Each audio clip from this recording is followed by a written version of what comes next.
While many activities are on hold this winter, there's still a lot of fun and safe things you can do. I'm Lexy Benedict, and coming up, I'll show you some.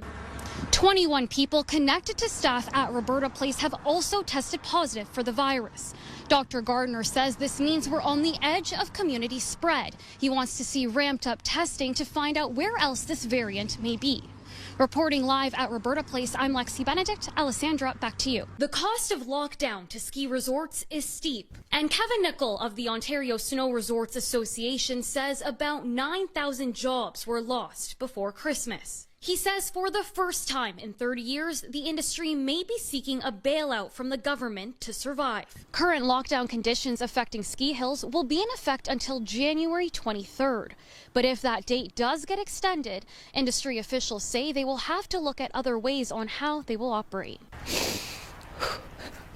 I just want him to come home. Kristen Evans can't stop the tears, praying she'll see her brother once again. Investigators have been actively working, and the case remains open. The search for Justin will continue into the new year, and the OPP are desperately asking for anyone with information on Justin or his whereabouts to contact them or Crime Stoppers. Businesses breaking this Section 22 order can be fined up to $5,000 a day or part of the day for continuing to be open. And for corporations, they can see charges of up to $25,000. Alessandra, this new person with the variant isn't a resident or staff member at Bradford Valley, but public health officials say they got close enough that now they're testing to see if the variant is moving through the home as well. The focus is on Bradford Valley Care Community, a long-term care home already dealing with a COVID-19 outbreak. The sanctuary is grateful for donations, and around this time of year, they're accepting squash and pumpkins, which happen to be crowd favorites. Shelters say they want women to know that they have options. They can always reach out for support and guidance, and that shelters will always find a way to meet the need. This Bills helmet can be found on Instagram, Facebook, and Twitter. And if you're interested in pulling up a seat for a game, all you have to do is send them a message. There's tons to do at this animal sanctuary in Huntsville.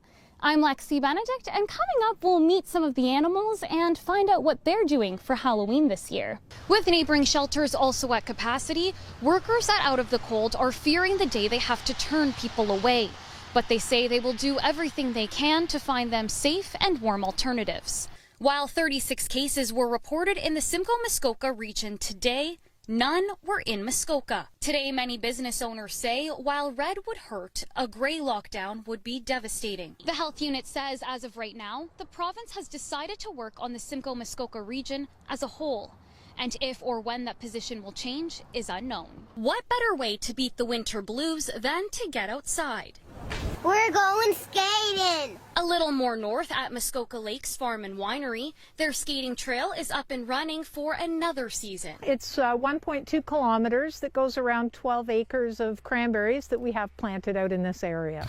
Hogarth says they're happy to provide a recreational option. And with 50 acres to spread out, she's hoping people enjoy the escape. Part of being able to open the farm like this is to give people a chance to appreciate the beauty of where we live and what we're able to do here. And today, many were eager to get outside and on the ice. I don't like to coop up. How many laps have you done so far? 7. It's going great.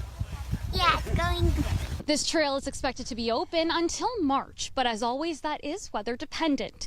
So if you're looking to come out and have a skate, you just might want to book a spot online first. Lexy Benedict, CTV News, Bella. On May 21st, a derecho swept across southern Ontario. The Northern Tornadoes Project confirming Tuesday an EF2 tornado embedded in the storm struck Uxbridge just after 1 p.m. local time. According to residents, the area behind me was the hardest hit, with some homes here not structurally sound to be lived in, leaving some people without a home for now.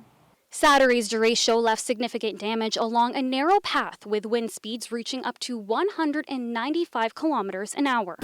It's the first official March break Ontario ski resorts have seen in 3 years, and it's been far from disappointing. Skiers and snowboarders have been at Lakeridge Resort all week, soaking in the last bit of the season, the last bit of March break, and enjoying these mild temperatures.